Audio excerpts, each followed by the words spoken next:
And my question is the premise of that it's often been said that the United States and Britain are two countries separated by a common language. With that in mind, how do you go about writing an episode that is going to appeal to such a massive international audience on both sides of the water? To be honest, I don't at all. And I think with all our output, we've just, I don't ever really sit and think about an audience at all. I just sit and think about what makes me happy, what I think. But even I suppose that's true. I am aware of a British audience, and I think things work over here because you like the Britishness of it. To be honest, I don't think you're looking for transatlantic mishmash somewhere in the middle sort of stuff. And it's very easy to write for John because you can just write anything for John because he's such a good actor.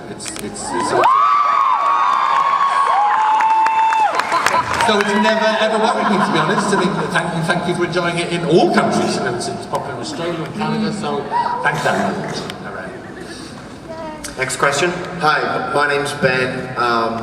I just wanted to ask that in Doctor Who and Torchwood, Jack is very much two personalities. In Torchwood, he's very, very serious, and in Who, he's a lot more fun-loving and fancy-free. What are the challenges in writing, acting, and even directing such changes and keeping it with the same character? Well, first of all, I see my answer to that. These guys will have probably maybe the same or a different one.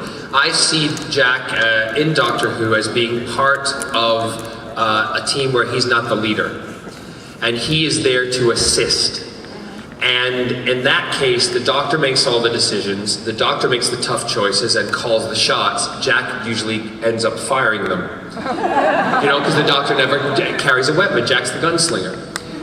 So he's lighthearted, easy. He can, and as an actor, I look at it as Jack then just kind of can go chill out a little bit and have a little bit of fun, but getting the job done. Whereas in Torchwood, he's the leader of the team. He makes the decisions, he makes some of the choices, and he gets challenged by the others sometimes, and it doesn't always go smoothly. I mean, because Gwen's a strong character in her own right who will challenge Jack, and that's where their kind of personalities play off of each other. That's the difference. That's how I see it as the actor, as the writer and the director. I don't know how it goes down those routes. I think, to be honest, badly written television characters are always the same. I think well-written television characters can be different in different circumstances, just like we all are. When you use a different voice and you're a different person, if you're talking to your grandmother, if you're talking to your lover, if you're talking to a child, if you're talking at work, if you're talking to a stranger, we are different people all the time. So good television characters just do that. They just shift depending on their role and their circumstances and their mood. And I think we had adventures in Children of Earth like Jack being incarcerated in the concrete block, which is funny and ridiculous and completely over the top. And then these intense emotional scenes when Yanto dies or when that terrible sacrifice has to be made. So these stories take the character into that territory, and we as director, actor, have to be faithful to the script and faithful to the story. Thank you, Ben. Thanks. Next question. Hi, my name is Zach. This is a question for John.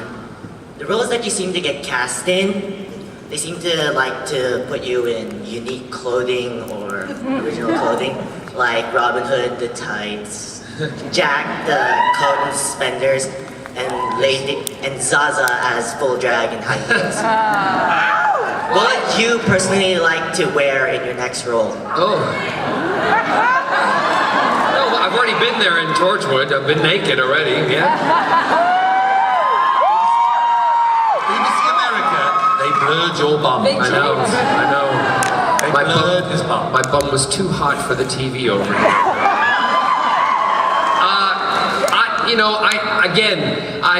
I don't look at the roles that I play as for instance, how extreme can you get from being Captain Jack, a hero on television, to playing Zaza, a aging drag queen on stage. So I don't look at them. I look at the interesting part of what I'm going to have fun doing and enjoying.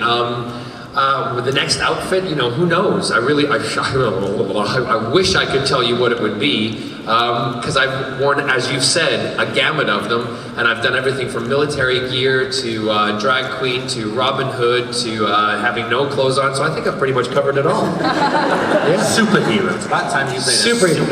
Well, you know the one that I want to play, Captain America.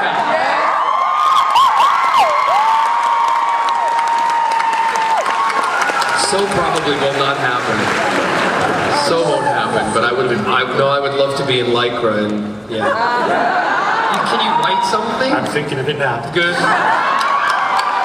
You can direct it, Iris, because you're cute and good. Julie, produce. Yeah. Thank you.